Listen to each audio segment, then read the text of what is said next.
नमस्कार, मैं हिमांशु श्रीवास्तव कबीर न्यूज़ में आपका स्वागत करता हूं।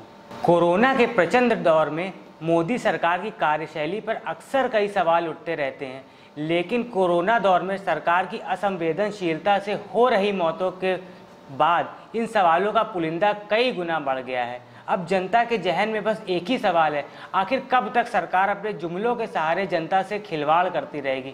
अभी हाल ही में हवा में कोरोना वायरस के होने वाले दावे को करने वाली medical research company the Lancet ने अपने एक संपादकीय में पीएम मोदी पर कई गंभीर सवाल खड़े किए हैं। यहाँ तक कि जर्नल ने यहाँ तक कह दिया है कि पीएम मोदी की गलतियाँ अब माफ़ नहीं की जा सकती। आपको बता दें, कंपनी ने कोरोना को लेकर जो भी दावे किए हैं वो बेहद डरावने वाले हैं। मेडिकल रिसर्च के दावों के अनुसार भारत में इस साल 1 अगस्त तक कोरोना महामारी से 10 लाख लोगों की मौत हो जाएगी। अगर ऐसा हुआ तो मोदी सरकार इस राष्ट्रीय तबाही के लिए जिम्मेदार होगी। आपको बताते चले, कोरोना के प्रचंड प्रकोप के बावजूद भी सरकार ने केवल अपने चुनावी फायदों के लिए कई चुनावी रैलियों का आयोजन किया, जिसके बाद कोरोना ने मौतों का वो भयानक तांडव मचाया जिसका अनुमान आप इस बात से लगा सकते हैं कि अब शव जलाने के लिए जगह नहीं बची है। हाल ही में हुए पंचायत चुनावों की वजह से सैकड़ों शिक्षकों और कार्यकर्ताओं ने अपनी जान से हाथ धोना पड़ा है। वहीं यूपी में कोरोना संक्रमण के बीच पंचायत चुनाव को लेकर शुरू से ही सवाल उठ रहे थे।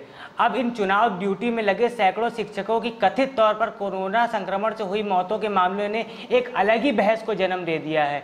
वहीं दूसरी ओर विपक्षी पार्टियां भी मौतों पर राजनीतिक रोटियां सेकने में पीछे नहीं रही हैं। इसके साथ ही कांग्रेस की महासचिव प्रियंका गांधी ने सरकार को सच छुपाने और चुनावों के दौरान कोरोना से हुई मौतों के आंकड़ों को छुपाने जैसे कई गंभीर सवाल लगाए हैं। अब वो वक्त आ गया है जब सरकार को जवाब देना ही पड़ेगा।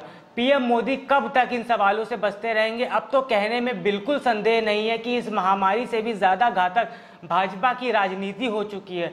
अब तो बस यही विकल्प बचा है, या तो जवाब दो या तो साहब सत्ता छोड़ दो। कोरोना में जिन परिवारों ने अपना सब कुछ खोया है वो कभी भी आपको माफ़ नहीं करेंगे और आपका नाम इतिहास के काले अक्षरों में हमेशा के लिए अंकित कर दिया जाएगा।